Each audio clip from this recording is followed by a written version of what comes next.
مولاي صل وسلم دائما أبدا على حبيبك خير الخلق كلهم.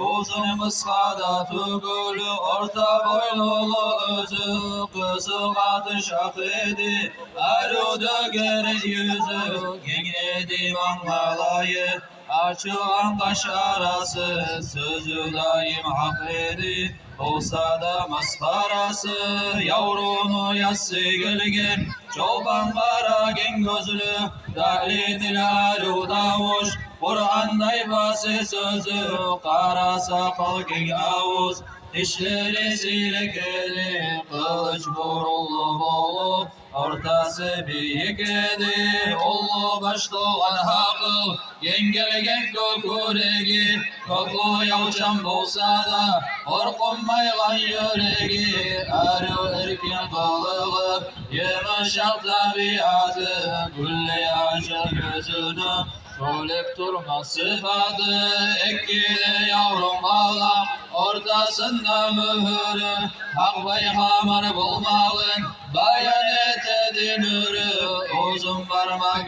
aya, alın sol edi kolu, yamanlıkta da karşı, yaxşılık edi yolu, ökdemlik gözemelik, yoksa dedi Rasul'a, huzuru geldirse kişi, lezzet edi kabula, tarıksız işleri bulan, yok edi meşgulluğu, tengirisinden korkup, halis edi hulluğu, kişiye ayıp edip, yok edi oruçmağı, fakir miskinleri bulan, köp edi görüşmeyi, izlemeyedi Rasul, yeşini ayıpları, sahavallı ededi, bilip etleri yerin, yeşini sözün kesip, söylemeyedi bir de, o çağırsa da varım, şahdettin ece yerde, avrunu görmek için, karahan edi Rasul, ölünü gömmek için, çıkadı kalbulanı,